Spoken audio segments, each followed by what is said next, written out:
We're going to talk about what you should be doing with your life after a breakup. Now, I can almost assure you that this particular YouTube video, this is not really going to receive a lot of views. And it's a shame because arguably this is one of the most important episodes, videos that you should be watching after a breakup, because so often we're seeing people really don't do a good job of handling their life and figuring out what they want to do with it after a breakup and after they're left reeling from it. What I'd like to do today is really talk about what you should be focusing on no matter what you want to do with your ex. You know, a lot of times people come to us and they want to get their exes back. And there are some people that come to us and want to get over their exes. Well, the things that I'm going to talk about in this video apply to both things. But we're not really talking about an ex. We're talking about you and what you should be doing with your time after the breakup.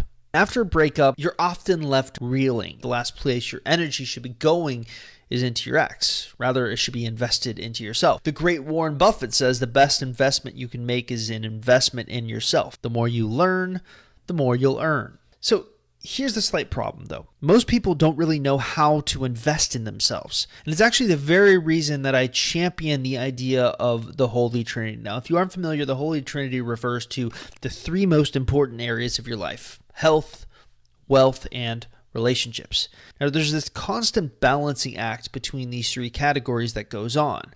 But as a whole, what we've noticed is that the more you invest in yourself, the more attractive you become to your ex and other people outside of your ex. The irony here is the more you invest in yourself, the more you seek to balance the Holy Trinity, the less you actually end up wanting your ex. So no matter what you do, it's a win-win situation. Of course, 90% of the people that I teach the Holy Trinity to don't do it the correct way. I've been really big on this idea of goal setting. Because they didn't set any goal, nothing gets accomplished. And those that do set goals often don't set the right type of goals. Yes, you want something achievable, but when I talk about setting up a foundational goal within health, wealth, or relationships, I'm actually encouraging you to dream. Think about a goal that you know is possible to achieve, but may take your entire life to do it. That's the kind of goal you should be setting for each individual aspect of the Holy Trinity. So what I'd like to do is use myself today as a guinea pig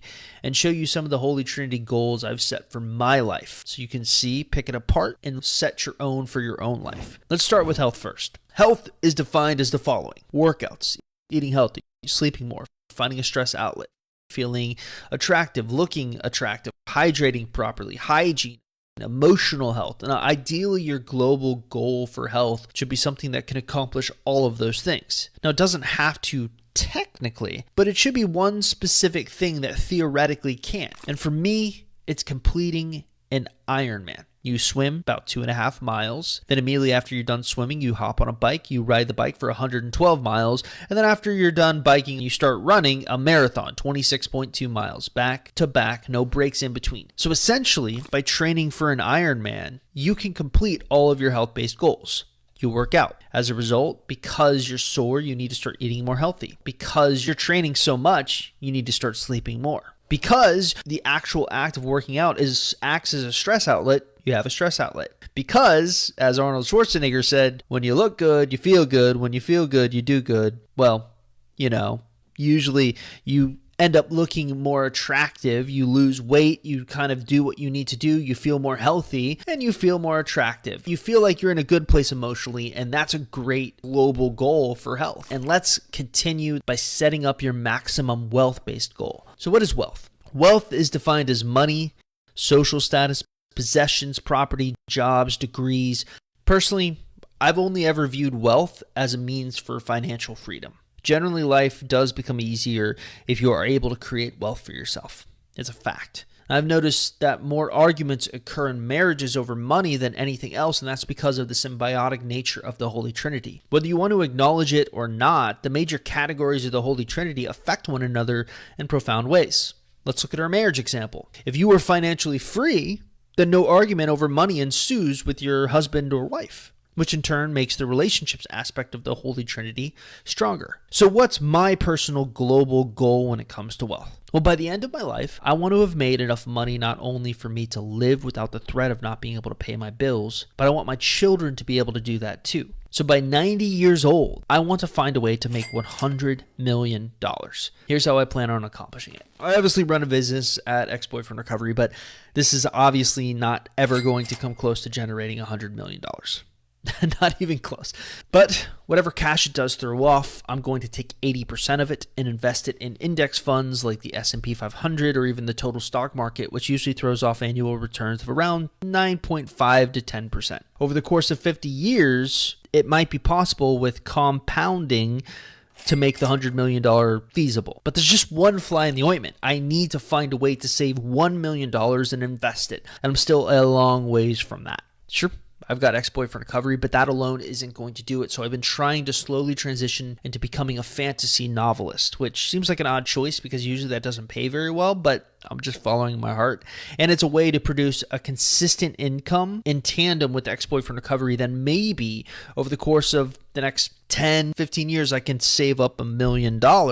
And then with the power of compounding over 50 years, that $1 million investment suddenly becomes $106,045,537. Not bad, right? So at least that's my overall plan. Somehow find a way to scrounge $1 million together, which still a long ways off, admittedly, but the idea here is to set a global goal that you think over the course of your life you can achieve. And I feel like it's achievable if I set my mind to it. That's the plan. That's the global goal for wealth.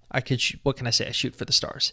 Let's move on. Let's set up our maximum relationships goal. This is perhaps the most difficult one for me to set a maximum goal on because relationships are often defined as friends, family, lovers, colleagues, teachers, pets, things like that. And one of the things I'm really known for is my championing of this concept called the sphere of influence. The argument is that oftentimes the people whose opinions really matter to you are those closest to you. They are your sphere of influence. For me, my global relationships goal is to cultivate a sphere of influence that enriches my life to the maximum. So I'm looking to surround myself with 5 human beings whose guidance and friendship allow me to grow myself as a human being. So I feel like I've almost gotten to the point where I've achieved the maximum goal for relationships. You know, I have my wife who's my life partner. I've got my kids who have really taught me patience.